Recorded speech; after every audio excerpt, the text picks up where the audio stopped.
أشهد أن لا إله إلا الله.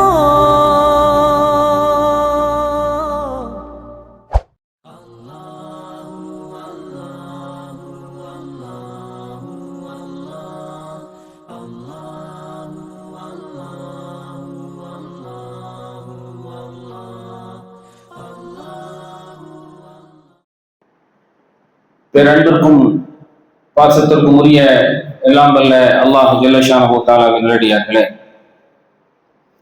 அல்லாஹ்வுடைய பேரருளால் அவன் நமக்கு வழங்கி இருக்கிற இந்த ஜும்மா தினத்தினுடைய வழிபாட்டினை நிறைவு செய்வதற்காக உலகத்தில் அவனுக்கு விருப்பமான இடமாக இருக்கிற அவனுடைய மாளிகையில் நாம் கொண்டு இருக்கிறோம். இந்த வாய்ப்பினை நமக்கு வழங்கிய வல்ல அல்லாஹ்வுக்கு எல்லா புகழும் அல்ஹம்துலில்லாஹ். நம்முடைய வாழ்வில் நாம் செய்கிற எல்லா விதமான நல்ல அமல்களையும் நற்காரியங்களையும் நற்தொண்டுகளையும் அல்லாஹ் ஏற்று அதற்கு நிறைந்த நன்மைகளை இம்மையிலும் மறுமையிலும் நம் யாவருக்கும் வாரி வழங்குவாராக என்கிற பிரார்த்தனையோடு இந்த ஜும்மா உரையை ஆரம்பம் செய்கிறேன். அன்புக்குரிய சகோதரர்களே, சகோதரிகளே,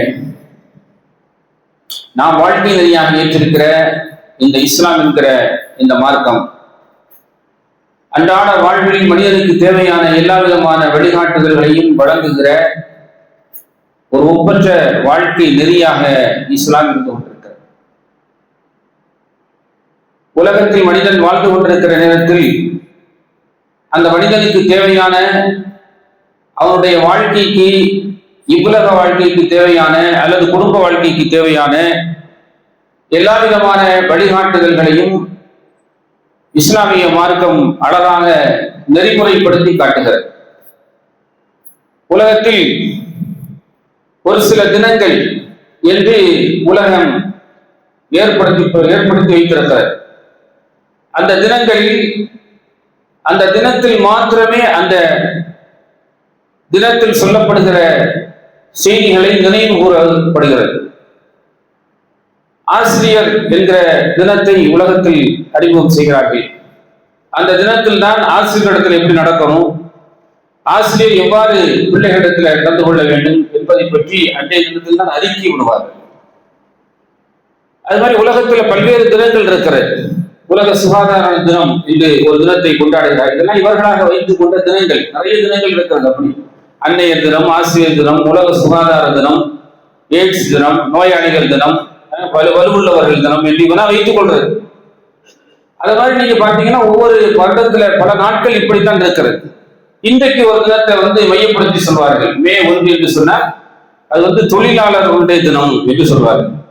மே 5 அப்படின்னா முதலாளிகளுடைய தினம். இதெல்லாம் இவர்களாக ஏற்படுத்தி வைத்திருக்கிற தினம்.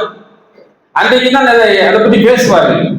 தொழிலாளர்களுடைய சம்பளத்தை பற்றி பேசுவதாக இருந்தால் அந்த மே 1 தான் இவர்கள் வைத்திருக்கிற அந்த தினங்களும் தான் நினைச்சுவார்கள். தொழிலாளர்களுடைய சம்பளத்தை பற்றி பேசுவார்கள்.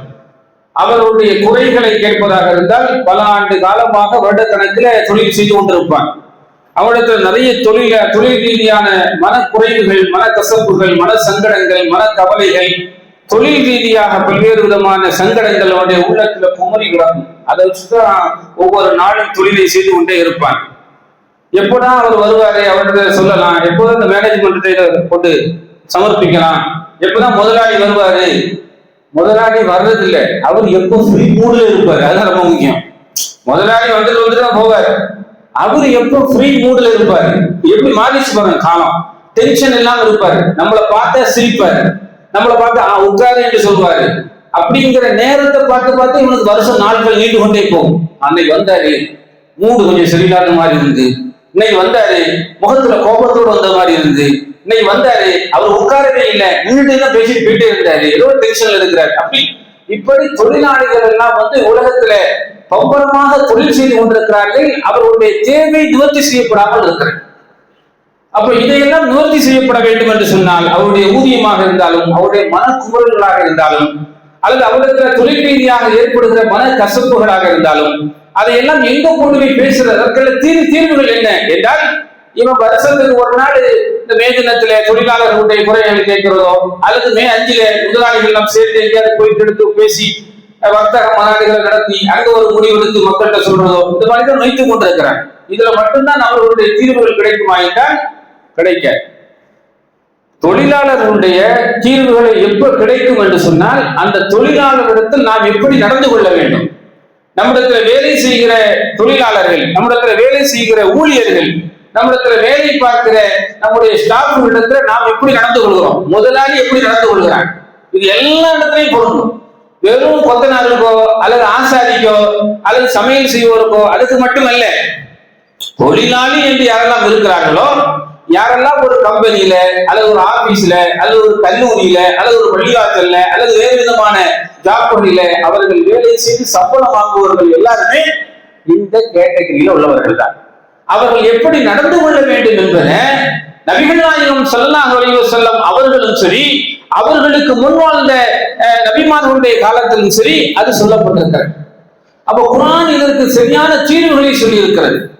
இந்த தொழிலாளி சம்பந்தமாக முதலாளிக்கும் தொழிலாளிக்கும் இடையில உள்ள அந்த ஈகோ பிரச்சனைகள், ஒரு கல்லூரியாக இருக்கிறது, கல்லூரி ஆசிரியருக்கு முதல்வருக்கும் பிரச்சனை, சரியாக பேச மாட்டார், அல்லது கல்லூரியில படித்துக் கொண்டிருக்கிற மாணவர்களுக்கும் முதல்வருக்கும் பிரச்சனை, கம்பெனியில் இருக்கிற ஓனருக்கும் ஸ்டாஃபுக்கும் பிரச்சனை, இதுல சர்வசாதாரணமாக நடந்து கொண்டிருக்கக்கூடிய காட்சியை பார்க்கிறோம். ஒழுங்காக பேச மாட்டாரு, பதில் சொல்ல மாட்டாரு, பொறுமையா நிற்க மாட்டாரு, அவரை பார்க்க வேண்டும் என்றால் பல மணி நேரம் காத்திருக்க வேண்டும், இப்படி எல்லாம் செய்கிறார்கள் என்று சொன்னால் அதற்கு காரணம் நம்ம தான். யாரு நினைக்கிறீங்க அதுக்கு காரணம்? மேலும் மேலும் அவருடைய ஆத்திரம் கூடிக்கொண்டே போகிறது என்று சொன்னால், அவர் அடங்க மறுக்கிறார் என்று சொன்னால், அவர் அத்து மீறுகிறார் என்று சொன்னால் அதற்கு காரணம் யாரு? நம்ம சரியில்லை அர்த்தம். நம்ம வைக்க வேண்டிய இடத்தில் அவரை வைத்திருந்தால், கொடுக்க வேண்டிய நேரத்தில் சரியாக கொடுத்திருந்தால் அவர் கரெக்டா இருந்திருப்பாரு. இது எல்லா தொழிலுக்கும் சம்பந்தப்பட்ட எல்லா தொழிலையும் இப்படிதான் நம்ம பார்க்க வேண்டும். நான் ஒரு தொழில் பயிறேன் என்று சொன்னால் முதல்ல அந்த தொழிலை நேசிக்கணும்னா இல்லையா? நான் ஒரு கொத்தனாராக வேலை பார்க்கிறேன், ஒரு ஆசாரியா வேலை பார்க்கிறேன், அல்லது கட்டுமான பணியில இருக்கிறேன், அல்லது எலக்ட்ரிஷியனாக இருக்கிறேன், அல்லது ஒரு பள்ளிவாசல்ல வேலை பார்க்கிறேன், அல்லது ஒரு மொத்த விவசாயில வேலை பார்க்கிறேன், அல்லது ஒரு பெரிய கம்பெனியில நான் பொறுப்புதாரியாக இருக்கிறேன், வேலை பார்க்கிறேன் என்று சொன்னால், நான் எங்க வேலை பார்க்கிறோனோ, என்னை யாரு வேலைக்கு வைத்திருக்கிறார்களோ அந்த இடத்துல நான் முதல்ல விசுவாசமாக இருக்க வேண்டும். முதல்ல நான் எப்படி இருக்கணும் அப்படின்னா, அந்த வேலையை நான் நேசிக்க வேண்டும்.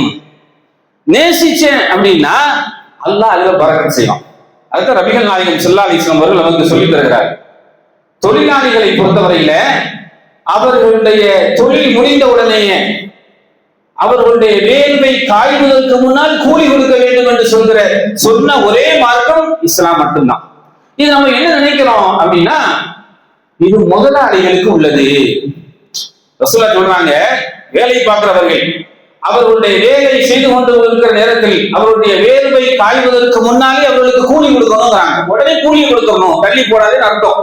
இதை நம்ம எப்படி பார்க்கிறோம் அப்படின்னா, இது நமக்கு உள்ளது இல்லை, இது முதலாளிக்கு உள்ளது. முதலாளி சம்பளம் கொடுக்கணும், அதைத்தான் ரசூலுல்லாஹ் சொல்றாங்க. இதுல ரெண்டு விஷயங்களே ரசூல் ஸல்லல்லாஹு அலைஹி வஸல்லம் இந்த ஹதீஸ்ல சொல்றாங்க.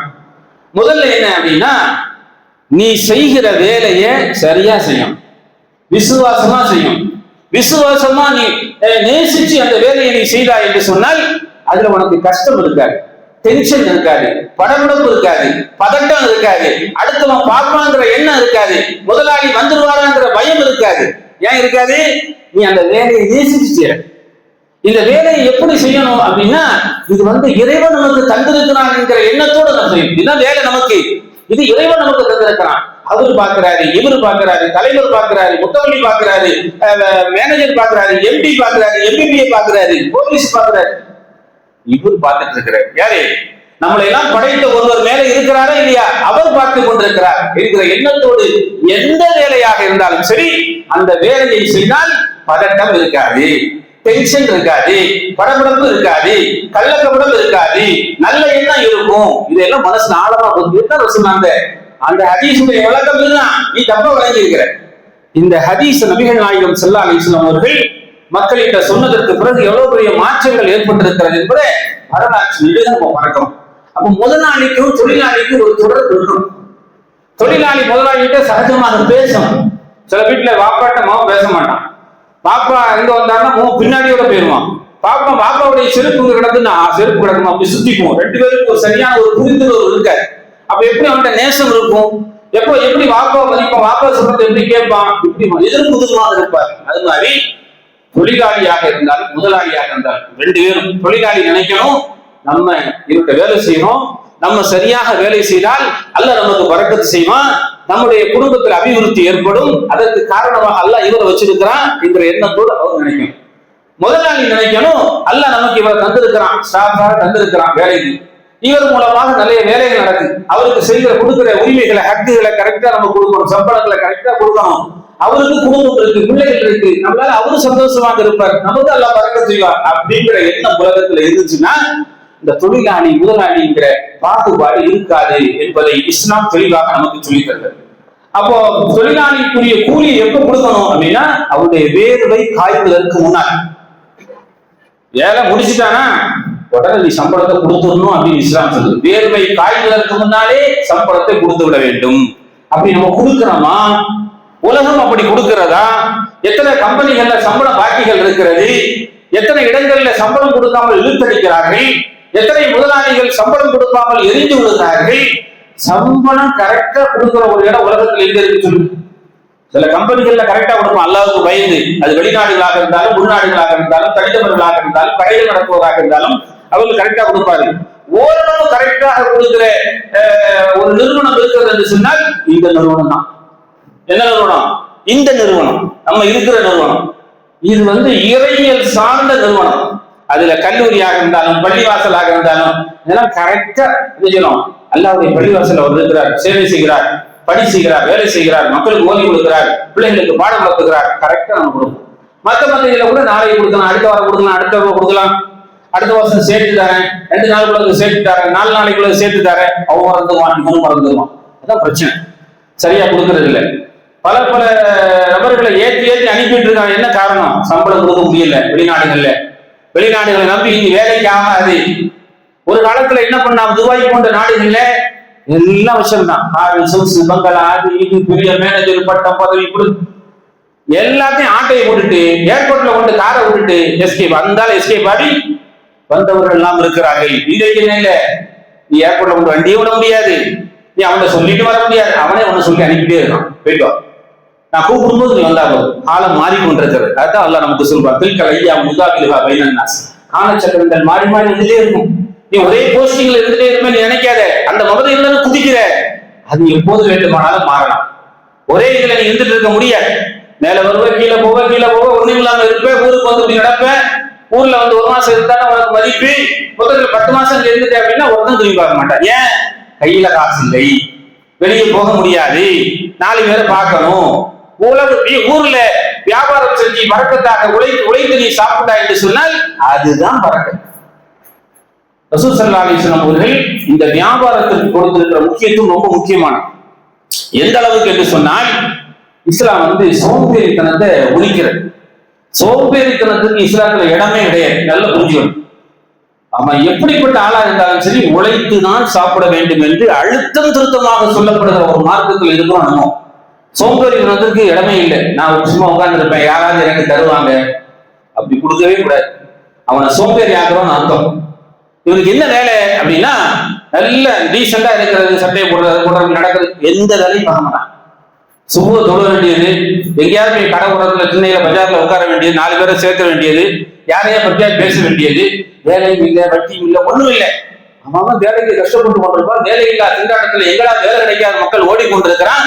இவனுக்கு வேலையும் இல்லை, வருமானத்தை எப்படி ஈட்டுறான், குடும்பத்தை எப்படி ஓட்டுறான், ஒன்றுமே புரியாது, வேலை இல்லாமல் இருந்து கொண்டிருப்பான். ஆனால் அப்படிப்பட்டவர்களுக்கு நீங்க வேலை கொடுக்கணும், அப்படிப்பட்டவர்களை வேலை வாங்கணும், அப்படிப்பட்டவர்களை சோம்பேறிகளாக உருவாக்கிவிடக் கூடாது என்று நபிகள் நாயகம் ஸல்லல்லாஹு அலைஹி வஸல்லம் அவர்கள் சொல்றாங்க. எப்படி சொல்றாங்க அப்படின்னா, அல்லாஹ் திருமறை குர்ஆன்ல சொல்றான், 17வது அத்தியாயம், அந்த 17வது அத்தியாயத்தில் 66வது வசனத்துல எல்லாம் சொல்றான், உங்களுடைய இறைவன் யார் தெரியுமா? அவன் எப்படிப்பட்ட அருளுக்குரியவன் தெரியுமா? அவன் தான் உங்களுக்காக வேண்டி இந்த உலகத்துல நிறைய படைத்திருக்கிறார், நீங்க அனுபவிக்க வேண்டும் என்பதற்காக வேண்டி. அவன் தான் கடலில கப்பல்களை அனுப்புகிறான். அந்த கப்பல்களின் மூலமாக, கப்பல்களை எதுக்கு விடுறான்ல, அந்த கப்பல்களின் மூலமாக நீங்கள் உங்களுடைய அருளை தேடிக் கொள்வதற்காக, வியாபாரம் செய்து கொள்வதற்காக, உங்களுடைய இறைவன் நீங்க அருளை தேடிக் கொள்வதற்காக வேண்டிதான் கடலில கப்பல்களை செலுத்துகிறான். அந்த கப்பல்களின் மூலமாக நீங்கள் சரக்குகளை கொண்டு போகிறீர்கள், கொண்டு வருகிறீர்கள், அதுல நீங்கள் வியாபாரம் செய்கிறீர்கள், பல்வேறு உற்பத்திகள் செய்கிறீர்கள். இதெல்லாம் இறைவன் அவருடைய அருள் என்று சொல்கிறான். என்னுடைய அருளின் காரணத்தினால்தான் உங்களுக்கு இறைவன் நான் தருகிறேன் என்று அல்லாஹ் சொல்கிறான். இன்னொரு வசனத்துல அல்லாஹ் சொல்றான், திருக்குர்ஆனுடைய 62வது அத்தியாயம் சூரத்துல் ஜுமா என்கிற அத்தியாயத்துடைய 10வது வசனத்துல அல்லாஹ் சொல்றான், யா அய்யுஹல்லதீன ஆமனு, ஈமான் கொண்டவர்களே, இதா நூதிய லிஸ்ஸலாத்தி மின் யௌமில் ஜுமா, ஜுமாவுடைய நாள்ல உங்களுக்கு வாங்க சொல்லப்பட்ட அழைக்கப்பட்ட ஓடோடி பள்ளிவாசலுக்கு வந்துருங்க. எதையெல்லாம் விட்டுட்டு வாங்க அப்படின்னா, உங்களுடைய வியாபாரம், பொருட்கள் வாங்கல், வர்த்தகம், நிறுவனம், ஆபீஸ் எல்லாத்தையும் மூடிட்டு பள்ளிக்கு வந்துருங்க. வாங்க சொல்லியாச்சா நேரத்தை முன்கூட்டியே பள்ளிவாசலுக்குள்ள வந்துருங்க என்று சொல்லிவிட்டு அடுத்து அல்லாஹ் சொல்றான், ஃபஇதா குதியத்தி ஸலா ஃபந்தஷிரு ஃபில் அர்த், தொழுகை முடிஞ்சிட்டியா, தொழுகை முடிஞ்சிட்டு என்று சொன்னால் ஃபந்தஷிரு ஃபில் அர்த் வப்தகு மின் ஃபضலில்லாஹ், அல்லாஹ்வுடைய அருளை தேடி பறந்து விரிந்து பூமியில எங்க வேணுமானாலும் செல். எதுக்கு? வியாபாரம் செய்வது, அவனுடைய அருளை தேடுவதற்கு, உன்னுடைய வருமானத்தை பெருக்கிக் கொள்வதற்கு, உன்னுடைய வாழ்வாதாரத்தை அடைவதற்கு. அதுக்கு நீங்க பூமியில எங்க வேண்டுமானாலும் பறந்து விரிந்து நீங்கள் செல்லுங்கள். தொழுகை முடிஞ்சிச்சுன்னா நீ பள்ளிவாசல் தான் தெரியும் உட்கார்ந்து இருக்காத, உனக்குன்னு இருக்கு, உன் குடும்பத்திற்கு செய்ய வேண்டியது இருக்கிறது, பிள்ளைகளை கவனிக்க வேண்டியது இருக்கிறது, உன்னுடைய குடும்பத்தார்களுக்கு கொடுக்க வேண்டியது இருக்கிறது. அப்படிப்பட்ட தொழிலை நாடி, வியாபாரத்தை நாடி, இறைவனுடைய அருளை நாடி, பரக்கத்தை நாடி பூமியில் எங்க வேண்டுமானாலும் செல் என்கிற அனுமதியை அல்லாஹ் ரப்பல் ஆலமீன் நமக்கு தருகிறார். அப்போ ஒரு மனிதன் தொழில் செய்வது என்பது, வியாபாரம் செய்வது என்பது இஸ்லாம் அதை வலியுறுத்துகிறது என்று பார்க்கிறோம். நபிகள் நாயகம் ஸல்லல்லாஹு அலைஹி வஸல்லம் காலத்திலும் சரி, அல்லது பல நபிமார்களுடைய காலத்திலும் சரி, அந்த நபிமார்கள் எல்லாம் என்ன செய்தார்கள்? பல நபிமார்கள் வந்திருக்காங்க இல்லையா, லட்சக்கணக்கான நபிமார்கள் எல்லாம் அனுப்பி இருக்கிறான். இந்த நபிமார்கள் எல்லாம் என்ன செய்தார்கள்? வியாபாரம் தான் செய்தார்கள். எல்லா நபிமார்களுமே ஏதோ ஒரு வியாபாரங்களை, அவர்கள் ஹலாலான வியாபாரங்களை செய்து கொண்டிருந்தார்கள். தாவூத் அலைஹிஸ்ஸலாத்து வஸ்ஸலாம் அவர்களை பற்றி அல்லாஹ் திருமறை குர்ஆன்ல 34வது அத்தியாயம் 10, 11வது வசனங்களில் எல்லாம் சொல்கிற போது, அவர்களுக்கு ஹதீத், இரும்பு எவ்வளவு கடினமானது, கஷ்டமானது, அது தூக்க முடியுமா, அதை சுமக்க முடியுமா, அந்த இரும்பை அவருக்கு லேசானதாக நாம் ஆக்கி கொடுத்தோங்கிறான். அவர் வியாபாரம் செய்தது இரும்பை நம்ம என்ன பண்ணோம் அப்படின்னா, அதை அதனுடைய தன்மை என்ன தன்மையோ, இரும்புடைய தன்மை என்ன, ரொம்ப ஹார்டான, தூக்க முடியாது, உடைக்க முடியாது, அடிக்க முடியாது, நகர்த்த முடியாது. இப்படிப்பட்ட இரும்புடைய தன்மையை லகுவாக்கி கொடுத்தேங்கிறான். ஏன் லகுவாக்கி கொடுத்தான்? அல்ல அவருக்கு எல்லாத்தையும் வசப்படுத்தி கொடுத்திருக்கிறான். அது மென்மையாக்கி கொடுத்தேன், வியாபாரம் செய்ய அப்படிங்கிறாங்க. கேடைகளை எல்லாம் உற்பத்தி செய்தார்கள், வியாபாரங்களை அவர்கள் செய்தார்கள். பல நபிமார்கள் அப்படி அதைத்தான் செய்தார்கள். பல நபிமார்கள் இந்த ஜவுளி வியாபாரம், துணி ஆடைகளை உற்பத்தி செய்வது, ஆடைகளை கொண்டு சேல்ஸ் பண்றது, அந்த மாதிரியான வியாபாரங்கள் செய்திருக்கிறார்கள். ரசூல் ஸல்லல்லாஹு அலைஹி வஸல்லம் அவர்கள் என்ன செய்தார்கள்? அவர்கள் நபியாக தேர்ந்தெடுக்கப்படுவதற்கு முன்னாலே அவர்கள் என்ன பண்ணாங்க? ஏதாவது இடத்துல உட்கார்ந்துருந்தாங்களா, அல்லது தெருவில் பேசிட்டு உட்கார்ந்துருந்தாங்களா, அல்லது கரெக்டா தொழுகை முடிச்சுட்டு அவர்கள் என்ன பண்ணிட்டு இருந்தாங்க? வியாபாரம் செய்தார்கள். என்ன வியாபாரம்? ஆடு மேய்த்தார்கள். ரசூல் ஸல்லல்லாஹு அலைஹி வஸல்லம் அது வியாபாரம். ரசூலுல்லாஹ் அடக்கத்தோடு சொல்வார்கள், நான் யார் தெரியுமா? நான் ஒரு அடிமையாக இருந்தவன், ஏழையாக இருந்தவன், நான் மக்காவிலே ஆடு மேய்த்த ஒரு இறைவனின் அடியான் என்று அடக்கத்தோடு சொன்னார்கள் நபிகள் நாயகம் ஸல்லல்லாஹு அலைஹி வஸல்லம்.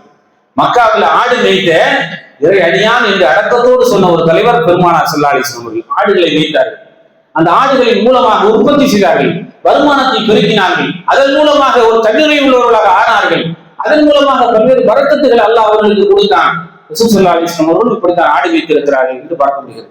இன்னும் சொல்ல போனால், இந்த உழைக்க வேண்டும் என்கிற இதை இஸ்லாம் ரொம்ப அழுத்தமாக சொல்கிறது. எந்த அளவுக்கு என்று சொன்னால், நபிகள் நாயகம் ஸல்லல்லாஹு அலைஹி வஸல்லம் அவர்கள் சொல்கிறார்கள், உலகத்தில் ஒருவர் அவர் வாழ்கிற காலத்தில் ஒரு கயிற்றை எடுத்துக்கொண்டு தன்னுடைய முதுகில ஒரு விறகு மூட்டை எதுக்கு, கயிறு எதுக்கு அப்படின்னா, விறகு மூட்டையெல்லாம் சேர்த்து அந்த கயிற்றை வச்சு கெட்டி தன்னுடைய முதுகுக்கு மேல தூக்கி கொண்டு அதை சென்று விற்பதற்காக மக்களிடத்துல விற்று வாழ்கிறாரே, அவர் யார் தெரியுமா? யாசகம் கேட்பதை கூட சிறந்தவர் அவர் சொன்னார். ஒரு விறகு மூட்டையாக எடுத்து கயிற்றை கட்டி கொண்டு மக்களிடத்துல போய் விற்று நீ சம்பாதி, விறகு சுமந்து விறகு விற்று விறகை எடுத்து உற்பத்தி செஞ்சு அதை அடக்கி கெட்டி போர்வையாக்கி அது மார்க்கெட்ல கொண்டு உற்பத்தி செய்யற, அதுக்கு உனக்கு பல்வேறு விதமான நன்மைகள் இருக்கிறது, அதுல அல்ல உனக்கு வரக்கத் செய்வார் என்றெல்லாம் நபிகள் நாயகம் ஸல்லல்லாஹு அலைஹி வஸல்லம் சொல்ற செய்தியை இது புகாரில நம்ம 1470வது ஹதீஸாக பார்க்கிறோம். அது மாதிரி நபிகள் நாயகம் ஸல்லல்லாஹு அலைஹி வஸல்லம் காலத்தில் வாழ்ந்த நபித்தோழர்கள், அந்த நபித்தோழர்கள் நீங்க பாத்தீங்கன்னா எல்லா நபித்தோழர்களும் எல்லாமே பிசினஸ் தான், எல்லாம் வியாபாரியாகத்தான் இருந்தார்கள், உழைப்பாளிகள் எல்லாருமே அன்றாடம் உழைக்கக்கூடியவர்களாகத்தான் இருந்தார்களே தவிர யாரும் ரசூலுல்லாஹ் கொடுத்து சாப்பிடுற மாதிரியான ஆட்களாக யாரும் இருந்தது இல்லை. எல்லாருக்கும் ஏதாவது ஒரு ரீதியில அவர்களுடைய வியாபாரங்கள் இருந்து கொண்டே இருந்தது. ஏதாவது ஒரு வியாபாரம், பஜாருக்கு போவார்கள், எதையாவது எடுத்துக்கொண்டு விற்பார்கள், விற்பனை செய்வார்கள். அவர்களே தயாரிப்பார்கள், அவர்களே மார்க்கெட்டை விட்டு கொடுப்பார்கள். அந்த மாதிரி வியாபாரம் செய்யக்கூடியவர்களாகத்தான் நபிமார்களும் இருந்திருக்கிறார்கள், நபி தோழர்களும் இருந்திருக்கிறார்கள். இஸ்லாம் என்ன சொல்கிறது அப்படின்னா, நீ எவ்வளவு கஷ்டப்பட்டாலும் பரவாயில்லப்பா, ஏதாவது சின்ன வேலை செஞ்சாலும் பரவாயில்ல, ஞாபகம் மட்டும் நீ கேட்கிறாரு. எவனா தருவாரு சொல்லி உட்கார்ந்துறாரு. நீ எதையாவது செய்து மார்க்கெட்ல விட்டு ஹலாலான சம்பாத்தியத்தை செய்து வியாபாரம் செய்து கொள் என்று இஸ்லாம் என்ன செய்கிறது? அந்த உழைப்பவர்களை ஊக்குவிக்கிறது, உழைப்பதற்காக உழைக்க சொல்கிறது. அப்படிப்பட்டது நபிகள் நாயகம் ஸல்லல்லாஹு அலைஹி வஸல்லம் காலத்துல நபித்தோழர்கள் நிறைய உழைத்துக் கொண்டே இருந்தார்கள். அப்படி உழைக்கிற நபித்தோழர்கள் காலையில போவாங்க, சாயங்காலம் வேலைக்கு போயிட்டு கடினமான உழைப்புகள் எல்லாம் செய்து கொண்டு வருவார்கள். வருகிற போது அந்த தோழர்களுக்கு மத்தியில வியர்வை நாற்றம் இருக்கும். அந்த வியர்வை நாற்றம் எதனால வருது? கடுமையான உழைப்பாளி. அந்த கடுமையான உழைப்புகளை செய்கிற போது, உடல் உருகி உழைப்பு செய்கிற போது நம்மை அறியாமலே வேர்வை வந்து கொண்டே இருக்கும். அந்த வேர்வையின் மூலமாக சில துர்நாற்றங்கள் ஏற்படும். அப்படி வருகிற போது சஹாபாக்களே அவர்களுக்கு மத்தியில பேசிக் கொள்வார்களாம், இப்படி குளிக்க கூடாதாப்பா அப்படி பேசுவாங்க. அந்த அளவுக்கு வியாபாரத்தை முன்புறமாக செய்து நபித்தோழர்கள் வந்திருக்கிறார்கள். வரலாற்றுல பார்க்கிறோம். இது புகாரில 2071 ஹதீஸாக நீங்கள் பார்க்கலாம். இதெல்லாம் எதுக்கு நான் ஹதீஸ் நம்பரோட சொல்றாங்க, முட்டடிச்சு போறதில்லை, எல்லாம் ஹதீஸ் எடுத்து பார்க்கணும். தமிழ்ல இருக்கிறது. சஹாபாக்கள் அவ்வளவு வியாபாரம் செய்திருக்கிறார்கள், கடின உழைப்புகளை செலுத்தி இருக்கிறார்கள். அந்த உழைப்பினுடைய வெளிப்பாடாக பள்ளிவாசலுக்குள்ள வரும்போது அல்லது மக்களை அவர்கள் சந்திக்கிற போது அந்த துர்நாற்றங்கள் வேர்வை வாடைகள் ஏற்படுகிற போது நீங்க குளிச்சுட்டு வரக்கூடாதுன்னு கேட்கிறாங்க. அந்த அளவுக்கு அவர்கள் கடின உழைப்பாளிகளாக சஹாபாக்கள் இருந்திருக்கிறார்கள். அப்ப வியாபாரிகளாக இருந்திருக்கிறார்கள், உழைக்கக்கூடியவர்களாக இருந்திருக்கிறார்கள். இன்றைய வரலாற்றிலே பார்க்கிறோம். அது மாதிரி நபிகள் நாயகம் ஸல்லல்லாஹு அலைஹி வஸல்லம் அவர்கள் அடுத்து சொல்றாங்க, ஒரு உழைக்கக்கூடிய கஷ்டப்பட்டு உழைக்கக்கூடியவர்கள் தானே இல்லையா, அவருக்குரிய சிறப்புகளை சொல்றாங்க. மா அகல அஹதின் தஆமு அத்துல் கைர மின் அன் யாக்குல மின் அமலி யதிஹி வ இன்ன நபியல்லாஹி தாவூத் அலைஹிஸ்ஸலாம் கான யாக்குல மின் அமலி யதிஹி சொன்னாங்க. தாவூத் அலைஹிஸ்ஸலாத்து வஸ்ஸலாம் அவர்கள் எப்படிப்பட்டவர்களாக இருந்தாங்க அப்படின்னா, தன்னுடைய கரத்தால் உழைத்து சாப்பிடக்கூடியவர்களாக இருந்திருக்கிறார்கள். இதை ரசூலுல்லாஹ் தான் சொல்றாங்க. தாவூத் எனக்கு முன்னாடி ஒரு நபி இருந்தாரு, அந்த நபி எப்படி இருந்தாரு அப்படின்னா, அவர் தன்னுடைய கரத்தால் உழைத்து சாப்பிடக்கூடியவராக இருந்தார். அப்படி சாப்பிடும் போது அல்லாஹ்வுடைய வாழ்க்கையில பரக்கத்தை ஏற்படுத்தி இருக்கிறார். அப்படி தன் கரத்தால் உழைத்து சாப்பிடுவதை விட சிறந்த ஒரு உணவு எவர் உண்பதில்லை. தன் உழைப்பால் தன் கரத்தால் உழைத்து சாப்பிடுவதை விட சிறந்த ஒரு உணவை யாரும் உண்பதில்லை. தாவூத் அலைஹிஸ்ஸலாம் அவர்கள் அப்படித்தான் உழைத்து சாப்பிடக்கூடியவராக இருந்திருக்கிறார்கள் என்று தனக்கு முன் வாழ்ந்த ஒரு நபியை முன்மாதிரியாக நபிகள் நாயகம் ஸல்லல்லாஹு அலைஹி வஸல்லம் அவர்கள் காட்டுகிறார் என்று சொன்னால், உழைப்பாளி என்பவர் எப்போதுமே உழைத்துக் கொண்டே இருக்க வேண்டும். சில நேரங்களில் அவர் ஓய்வில்லாமல் உழைத்துக் கொண்டே இருப்பார். உலகத்தில் நீங்கள் பெரும் வல்லரசாக அல்லது பணக்காரர்களாக இருப்பவருடைய பட்டியலை எல்லாம் நீங்கள் எடுத்துக்கொண்டால் அவர்கள் சாதாரணமானவர்களாகத்தான் இருந்திருப்பார்கள். மூளை தொழிலாளியாக இருந்திருப்பார்கள். சைக்கிளை சுமந்து சொல்லக்கூடியவராக இருந்திருப்பார்கள். தலை சுமத்தில் நடந்து பாதைசாரியாக சென்று வியாபாரம் செய்யக்கூடியவராக இருந்திருப்பார்கள். அவ்வளவு கஷ்டப்பட்டு படிப்படியாகத்தான் முன்னேறி மேல வந்திருப்பார்கள். இதற்கு பின்னால் இருப்பது எது அப்படின்னா, கடின உழைப்பு தான் காரணம். அந்த உழைப்பு இஹ்லாஸோடு, உள தூய்மையோடு, இறையச்சத்தோடு, இறை பயத்தோடு இருக்கிற போது அல்லாஹ் என்ன செய்வான் அப்படின்னா, அதுல பரக்கத்தை ஏற்படுத்துவோம். அவர்கள் அறியாபுரத்தில் இருந்த ரஹமத்தை அவர்களுக்கு கொடுத்து கொண்டே இருப்பார். அவர்களுக்கு நெய்க்காத பக்கத்தில் இருந்தெல்லாம் அல்லாஹ் பரக்கத்தை அபிவிருத்தி ஏற்படுத்தி கொண்டே இருப்பார். அதனுடைய வெளிப்பாடு தான் என்ன அப்படின்னா, அவர் அந்த வியாபாரத்துல வளர்ச்சி அடைஞ்சி மேல் மட்டத்துக்கு வந்து விடுவார். அப்படி வருகிற போது அவர் நினைப்பார், ஒரு காலத்தில் நான் இப்படி இருந்தேன் அப்படின்னா ரொம்ப ஏழையாக இருந்தேன், வறுமையில வாடினேன், நான் ஒரு ஆடைக்கு மாற்று ஆடை இல்லாதவனாக இருந்தேன், எனக்கு குடிசையாக இருந்தது, இன்னைக்கு நான் கண்ணீரை உள்ளவனாக அல்லாஹ் என்னை ஆக்கி இருக்கிறான் என்று சொன்னால் என்னை கொண்டு என்னோடு இருக்கக்கூடியவர்களும் மாற வேண்டும் என்று சொல்லி தன்னுடைய பொருளாதாரத்தை அவர் கொடுப்பார். பொருளாதாரத்தை உழைப்பாளியோடு உள்ள அந்த பொருளாதாரத்துக்குரிய சம்பந்தத்தை எப்படி இஸ்லாம் ஏற்படுத்துகிறது, அந்த சம்பந்தம் எப்படி ஏற்படுது அப்படின்னா, கஷ்டத்தை மதிச்சு கஷ்டப்பட்டு நான் மேல வந்ததுக்கு பிறகு இறைவன் வந்திருக்கிறான்.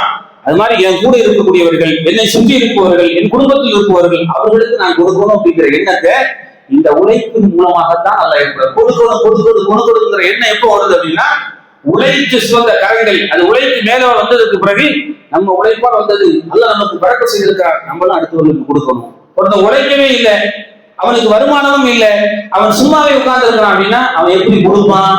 கொடுக்க மாட்டான். அவன் தான் கஞ்சத்தனம். அதனால்தான் கஞ்சத்தனத்தை இஸ்லாம் எதிர்க்கிறது. கஞ்சத்தனம் செய்வனை கண்டிக்கிறது இஸ்லாம். கொடுக்காமல் கஞ்சத்தனம் காட்டுவனை கடுமை காட்டுகிறது இஸ்லாம். அவன் எப்போ கொடுப்பான் அப்படின்னா அவனுக்கு உழைப்பு இருக்கும்.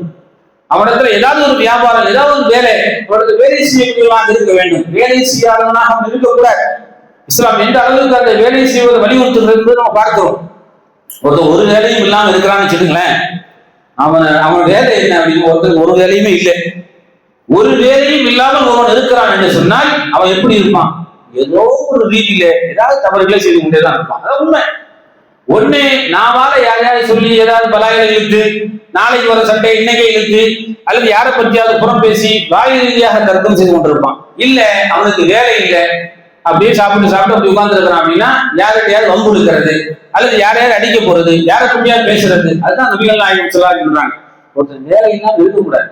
ஏதாவது ஒரு வேலையில் அவன் இருந்து கொண்டு இருப்பானே. ஆனால் இந்த மாதிரியான கெட்ட சிந்தனைகள், கெட்ட செயல்பாடுகள், கெட்ட எண்ணங்கள், அடுத்தவர்களை பற்றி பேசணுங்கிறது, அடுத்தவனை பற்றி யோசிக்கணுங்கிறது, அதுக்கெல்லாம் டைம் இருக்காது. வேலை இருந்துச்சு அப்படின்னா மற்றவர்களை பற்றி புறம் பேசுவதற்கோ, அவனை பற்றி பேசுவதற்கோ, அவனுக்கு எப்படி பொருளாதாரம் வந்து, இவனுக்கு எப்படி பொருளாதாரம் வந்து, இவன் எப்படி இந்த இடத்தை வாங்கினா, அவன் எப்படி இந்த பில்டிங் கட்டினான், இதுக்கெல்லாம் நேரமே இருக்காது. ஏன் நேரம் இல்லை?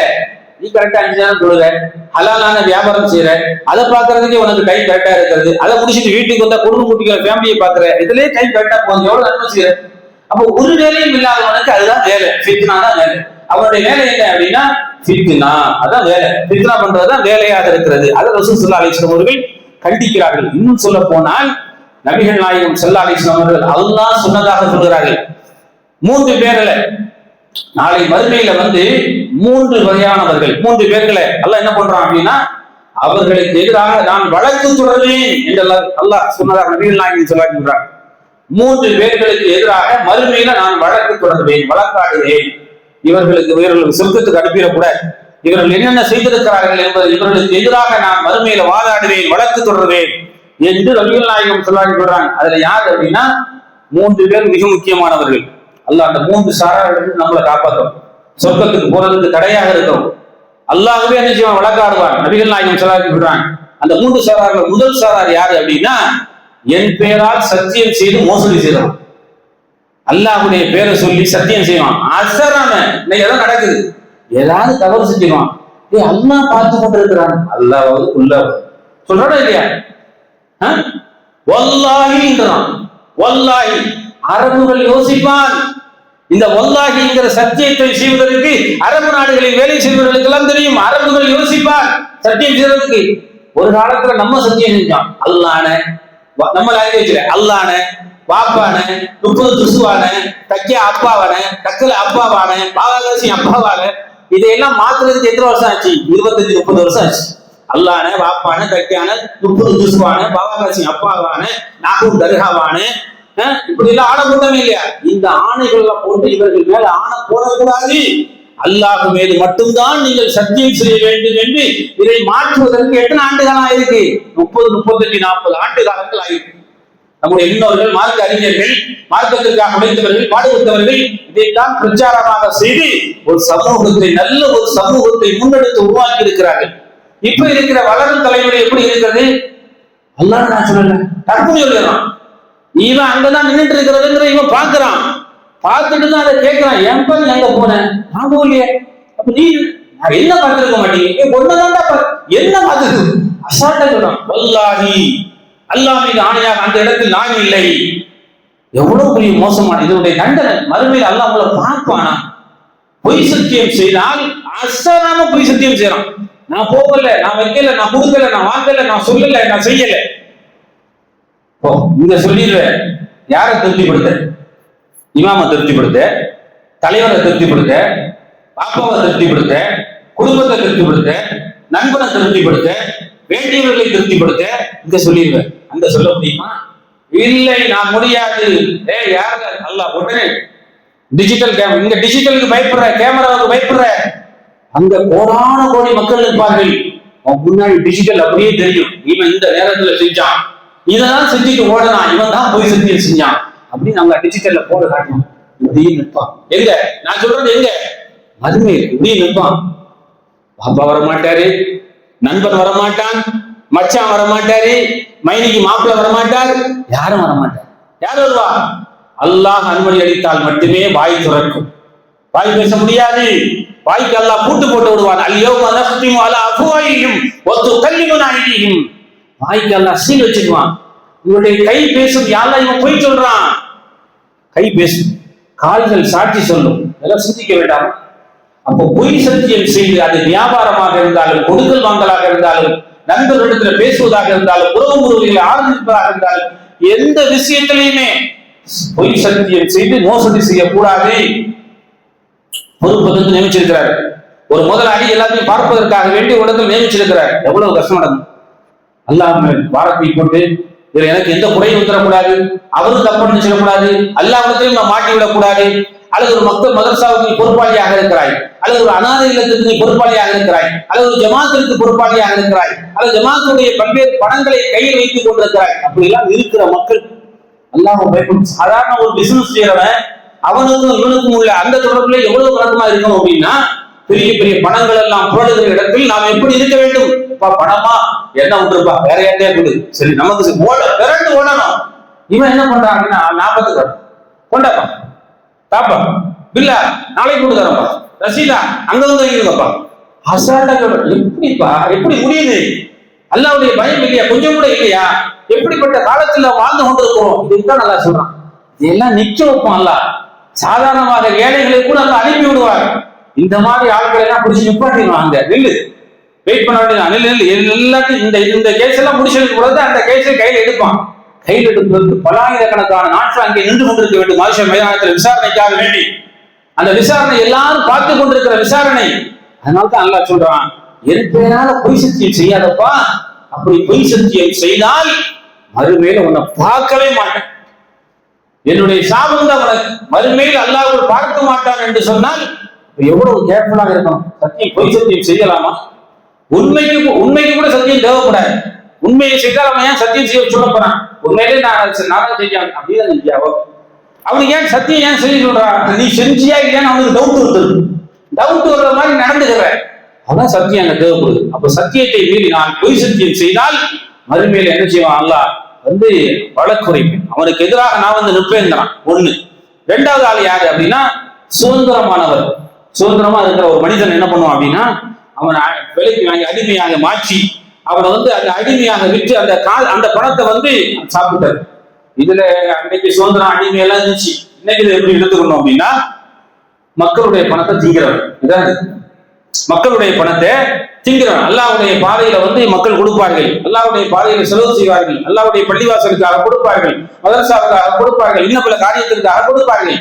அப்படி கொடுக்கிற பணங்கள் எல்லாம் அதற்குரிய நபர்களிடத்துல போய் சேர வேண்டும். எந்தெந்த பணங்கள் எடுத்து கொடுக்கப்படுறதோ அதுல போய் சேரணும். சேரல அப்படின்னா, சேராம இவன் எடுத்துக்கிட்டான் அப்படின்னா, இவன் வேண்டியவருக்கு கொடுத்துட்டான் அப்படின்னா, அதுக்குரிய தண்டனை அல்லாஹ் என்ன செய்வான் அப்படின்னா, மறுமையில தண்டனை வேற, இந்த உலகத்திலே அதை காட்டிடுவான். நிறைய அந்த தண்டனைகளை எல்லாம் அல்லாஹ் என்ன செய்வான் அப்படின்னா, இந்த உலகத்திலே காட்டிடுவான். இவன் இந்த தண்டனை செஞ்சிருக்கிறான், கரெக்டா நடக்கலைங்கிறதுக்கு இந்த உலகத்திலே முதல்ல உணர வைக்கிறதா இல்லையா? ஆமா, நான் செஞ்சது தப்புதான், அதனாலதான் எனக்கு அப்படி எப்படி ஆயிடுச்சு, நல்லா இருந்தனா இப்படின்னு பேச முடியாம ஒரே ஒரு நடப்பு தான். வாய் அழகா பேசிட்டு இருக்கும், லைட்டா போனிச்சு அப்படின்னா சிரிக்கவாது முடியுமா? யோசிச்சு பாக்குறோமா? நீங்க ஏதாவது ஸ்ட்ரோக் அதானே. அதுல வேற இப்ப வெயில் காலத்துல என்ன அந்த மே தொடர்ந்து அடுத்து ஹீட் ஸ்ட்ரோக்ங்கிறான், வெப்பத்தால் ஏற்படுகிற ஸ்ட்ரோக். நடந்து போயிட்டே இருக்கும், திடீர்னு பார்த்தா வாய் இப்படி இருக்கும், அதுக்கு சிரிக்கவே முடியாது. ஏற்கனவே யார பார்த்தாலும் சிரிக்க மாட்டான். அது மாறிடுச்சு அப்படின்னா என்ன நிலைமை? சின்ன சின்ன நரம்புகள் தான். அதுக்கெல்லாம் காரணம் என்ன? காரணம் நம்ம தான். இதை வந்து சில பேருக்கு சொல்லும் போது அது கோபம், யாருக்கு கோபம் ஏற்படும்? அது யாரு செய்யறோம்னா அவனுக்கு கோபம் ஏற்படும். யாரும் செய்யலையே அவன் என்ன நினைப்பா, அல்லாஹ் நம்மளை காப்பாற்றான், நமக்கு அந்த மாதிரி வந்துடக்கூடாது, அந்த ஆபத்து வந்துடக்கூடாது, அந்த நோய் நொடி வந்துடக்கூடாது, அல்லாஹ்வுடைய மன்னிப்பு மக்ஃபிரத்து, அல்லாஹ்வுடைய அருள் ரஹ்மத்து பரக்கத்து நமக்கு வேண்டும் என்று துஆ செய்வான். அப்ப இந்த மாதிரியான காரியங்கள்ல பொய் சத்தியம் செய்யறது, அல்லது சாதாரணமானவரை அடிமையை விட்டு விடுதலை செய்து விட்டு அடிமையை விலைக்கு வாங்கி விட்டு அவன் பணத்தை ஆட்டை போடுறது, இந்த மாதிரியான அல்லாஹ்வின் பேரால் பழங்களை ஆட்டை போடுகிற, அதை வந்து வேட்டையாடுகிற இந்த காரியங்கள், இதையும் அல்லாஹ் என்ன செய்வான் அப்படின்னா, நாளை மறுமையில அவனுக்கு எதிராக அந்த நபிகள் நாயகம் ஸல்லல்லாஹு சொல்றாங்க. அடுத்து என்ன அப்படின்னா, மூணாவது ஒரு ஆளு, அது யாரு அப்படின்னா, ஒரு ஆளை கூலிக்காக வேலைக்கு அமர்த்துகிற. அப்படி அமர்த்துகிற போது அவன் வேலையும் வாங்கிக்கிட்டு, கடுமையான வேலையும் வாங்கிக்கிட்டு, கூலியும் கொடுக்காமல் என்ன செய்வான் அப்படின்னா, அவனை காக்க வைக்கிறது, இழுத்தடிக்கிறது, நாளைக்கு வாங்க சொல்றது, 2 வாரம் கழிச்சு தராங்கிறது, நான் ஊர்ல இல்ல வெளியூர் போயிட்டு நான் வந்தபுறம் தராங்கிறது, அந்த மாதிரி வேலையை வாங்கிக்கிட்டு கூலி கொடுக்காம இழுத்தடிக்கிறாங்க, இவனுக்கு எதிராக மறுமையில் நாம் வந்து நினைச்சுக்கிறார்கள்.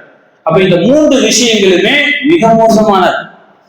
அப்போ ஒரு ஆளை நம்ம வேலைக்கு வச்சிருக்கிறோம் அப்படின்னா நம்ம எவ்வளவு பேசுறோமோ அதுக்குரிய கூலியை கரெக்டா அதுக்கு மேலதான் கொடுக்கணும். எவ்வளவு பேசுறோமோ அதையாச்சும் கரெக்டா கொடுக்கணுமா இல்லையா? அதை கூட கொடுக்கறது இல்லை, இழுத்தடிக்கிறது. எனக்கு அது இல்லை, இது இல்லை, எனக்கு முடியல, நீ சரியா பார்க்கல அப்படிங்கிற மாதிரி அவனோட வேலைக்கு கூலியை சரியாக கொடுக்காமல் அதை இழுத்தடிப்பது. இந்த மாதிரியான 3 நபர்களையும் நபிகள் நாயகம் ஸல்லல்லாஹு அலைஹி வஸல்லம் அவர்கள் கடுமையாக எச்சரிக்கிறாங்க. இது புகாரில 2270 ஹதீஸாக இடம்பெறுவதை பார்க்கிறோம். அது மாதிரி நபிகள் நாயகம் ஸல்லல்லாஹு அலைஹி வஸல்லம் அவர்கள் வேலையாட்கள்கிட்ட, பணியாளர்கள், அவர்களுக்கு சில பணியாளர்கள் வைத்திருந்தார்கள். அந்த ஆட்கள் எப்படி நடந்திருக்கிறார்கள் என்பதை பற்றி வரலாற்றிலே ஹதீஸ்களை பார்க்கிற போது அனஸ் அப்படிங்கிற ஒரு நபித்தோழர் ரசூல் ஸல்லல்லாஹு அலைஹி வஸல்லம் அவரே சொல்றாரு, அனஸே சொல்றாரு, நான் நபிகள் நாயகம் ஸல்லல்லாஹு அலைஹி வஸல்லத்துல 10 ஆண்டு காலங்கள் பணியாற்றி இருக்கிறேன், அவர்களுக்காக சேவை செய்திருக்கிறேன். ரசூலுல்லாஹ்வுக்கு சேவையாற்றுறதுன்றது பெரிய பாக்கியம். அது வேலை இல்லை, அது சேவையா சொல்றாரு அவர். நான் சேவை செய்திருக்கிறேன், ரசூலுல்லாஹ் என்னை வேலைக்கு வைத்திருந்தார்கள், அப்படி சேவையாற்றக்கூடியவனாக நான் இருந்திருக்கிறேன். அப்படி 10 ஆண்டு காலத்துல என்னை ஒரு தடவை கூட நபிகள் நாயகம் ஸல்லல்லாஹு அலைஹி வஸல்லம் அவர்கள் மனம் புண்படும்படி பேசியது இல்லை. நம்ம தொழிலாளிகிட்ட மனம் புண்படும்படி பேசியதில்லை, சி என்று வார்த்தையை கூட சொன்னதில்லை, ஏன் செய்தாய் என்று கேள்வி கேட்டதில்லை, ஏன் செய்யவில்லை என்றும் கேள்வி கேட்டதில்லை. ரசூலுல்லாஹ் எப்படி தொழிலாளி நடத்திருக்கிறாங்க. நம்மிடத்துல இருக்கிற ஸ்டாஃப்களை, அது எப்படிப்பட்ட ஸ்டாஃபாக, எந்த ஸ்டாஃபாக இருந்தாலும் சரி, எல்லாத்துக்கும் குடும்பம் தான் அது. அந்த ஸ்டாஃப்களை, அந்த தொழிலாளிகளை அவர்களை அகற்றக்கூடாது, அவர்களை வேலை வாங்க வேண்டும். அவர்களும் நம்ம எப்படி வேலை வாங்குறோம் அது மாதிரி தான் அவனும் வேலை செய்வான். நம்ம டிமிக்கி காட்டோம்னா அவனும் டிமிக்கி காட்டுவான். நம்ம சரியாக காசு பணங்களை கொடுத்தோம்னா அவனும் சரியாக வேலை செய்வான்.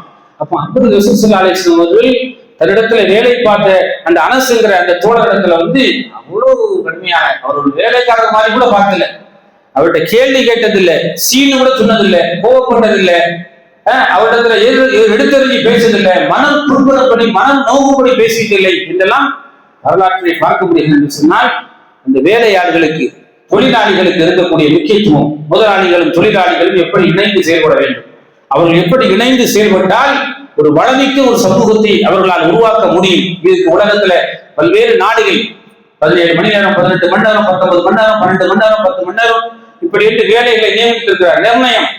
நேர நிர்ணயம் நியமித்திருக்கிறார்கள். இந்த நேர நிர்ணயம் போக, அவனுடைய மீதி நேரத்தை போக எக்ஸ்ட்ரா நேரம் வேலை செய்யறான். ஓவர் டைம் வேலை செய்யறான். சில நேரங்களில் சில இடங்கள்ல கூட அவன் வேலை செய்யாமலே நான் ஓவர் டைம் செஞ்சிருக்கிறேன் அப்படின்னு சொல்லிட்டு காசு அடிக்கிறதுக்காக ஓவர் டைம் எல்லாம் வாங்குவான். அதெல்லாம் ஏன் வாங்குறான் அப்படின்னா அவன் சரியான அவனுடைய முதலாளி அவனை கவனிக்காத காரணத்தினார், அவனுக்கு இருக்கிற மன குமரல்களை அவன் கேட்காத காரணத்தினார், அவனுக்கு சரியான அவனுடைய வாழ்வாதார வசதிகளை செய்து கொடுக்காத காரணத்தினால் உள்ளத்தில் அந்த கள்ளத்தனம் வந்தது. அந்த கள்ளத்தனம் இல்லாமல் அவன் வேலை செய்ய வேண்டும் என்று சொன்னால் அவன் ஒரு தன்முறை உள்ள, அவனுக்கு போதும் இந்த மனது வருகிற வரையிலும் அவனுக்கு ஒருத்தர் வேலைக்கு எடுக்கிறையா, உனக்கு என்னப்பா இந்த வேலை, உனக்கு எவ்வளவு சம்பளம், முடியும்னா முடியும், முடியாது முடியாது, அப்படி அனுப்பி விட்டால் இல்லை அவ்வளவு எனக்கு தரது முடியாது, இல்லை நீ செய் அல்லாஹ் வரக்கச் செய்வான், நானும் உனக்கு தருவேன் அப்படின்னு சொல்லி நம்ம செஞ்சோம்னா அதுல அல்லாஹ் வரக்கத்தை ஏற்படுத்துவோம். அது மாதிரி நம்மளும் நிறைய தவறுகளை செய்து கொண்டே இருக்கிறோம். நம்ம போற நேரத்துல ஒரு ஆட்டோவை பிடிக்கிற நேரத்துல அவரும் நியாயமாக கூலி கேட்க வேண்டும். அப்படி கூலி கேட்கிற போது கரெக்டா நம்ம கொடுக்கணும். அல்லாஹ் நம்ம நம்பி அவர் இருக்கிறார், நம்ம கொடுக்கலன்னா அவர் யாரும் கொடுக்க போறோம், அல்லாஹ் நமக்கு வரக்கச் செய்வான், நம்ம அவருக்கு கொடுக்கணும் அப்படிங்கிற எண்ணத்தோடு நம்ம என்ன செய்யணும். இப்படி ஒவ்வொரு நம்முடைய எல்லா அலுவல்களையுமே இப்படி நம்ம பார்த்தோம்னா நமக்கும் அந்த வேலையாட்களுக்கும் முதலாளிகளுக்கும் உரிய அந்த உறவுகள் சரியான உறவுகளாக இருக்கும். அந்த உறவுகளை தான் நபிகள் நாயகம் ஸல்லல்லாஹு அலைஹி வஸல்லம் அவர்கள் நமக்கு தெளிவாக சொல்லித் தந்திருக்கிறார்கள். இஸ்லாத்தில் சொல்லித் தந்திருக்கிற அந்த உறவு முறைகள், அந்த வியாபாரிக்கும் தொழிலாளிக்கும் இடையே இருக்கிற அந்த உறவு முறைகள் தான் மிகப்பெரிய ஒரு மாற்றத்தை சமூகத்தில் ஏற்படுத்துமே தவிர வேற எதன் மூலமாகவும் அவர்களுக்குரிய பிரச்சனைகளை தீர்க்கவே முடியாது என்பதை இஸ்லாம் அழுத்தம் திருத்தமாக நமக்கு சொல்லித் தருகிறது. அந்த பிரச்சனைகளை தீர்ப்பதற்குரிய நாள் அது ஒரு நாள் மட்டுமல்ல, எல்லா நாட்களிலும் அது நினைத்து பார்க்கப்பட வேண்டும். அவருடைய பிரச்சனை என்னவென்று கேட்க வேண்டும். அவர்களுக்கு என்ன தேவை இருக்கிறதோ அந்த தேவைகளை பூர்த்தி செய்ய வேண்டும். அவர்கள் யாரை நம்பி இருக்கிறார்கள், அவர் அல்லாஹ்வை நம்பி வேலைக்கு வந்திருக்கிறார்கள், அடுத்த அந்த யாரை நம்பி அவர்கள் களத்தில் இறக்கி விடப்பட்டிருக்கிறார்களோ அவர்களுக்கு கல்வி உள்ளவர்களாக அவர்கள் மாறுவார்களே. ஆனால் அவர்கள் இறையச்சத்தோடு விவாதத்தோடு நமக்காகவும் பிரார்த்தனை செய்து நம்முடைய வியாபாரங்கள் வளமிக்கதாக வருவதற்கும் அவர்கள் பிரார்த்தனை செய்வார்கள். அப்படி நல்ல எண்ணம் உடையவர்களாக அவர்கள் மாறுவார்கள். அப்படிப்பட்ட சிந்தனைகளை அல்லாஹ் ரப்பல் ஆலமீன் இந்த சமூகத்தில் இருக்கிற எல்லோருக்கும் தந்தருள்வாராக. நம்முடைய வியாபாரங்களை அல்லாஹ் பரக்கத்துக்குரியதாக ஆக்கி வைப்பானாக. நாம் கஷ்டப்பட்டு செய்கிற எல்லா விதமான கூலிகளையும், கஷ்டப்பட்டு செய்கிற எல்லா விதமான வேலைகளையும், அவன் புறத்தில் இருந்து அறியாபுரத்தில் இருந்த ரஹ்மத்தையும் பரக்கத்தையும் அல்லாஹ் இந்த சமூகத்தில் இருக்கிற எல்லோருக்கும் தருவானாக. நாம் கஷ்டப்படுகிற கஷ்டங்களை எல்லாம் அல்லாஹ் மறுமை நாளிலே நன்மையாக மாற்றுவாராக. இந்த உலகத்தில் வாழ்கிற போது தன்னிறைவு உள்ள ஒரு சமூகமாக, இறையச்சத்தை போதிக்கிற சமூகமாக, இறையச்சத்தோடு வாழ்கிற ஒரு சமூகமாக இந்த சமூகத்தை மாற்றி அமைப்பானாக.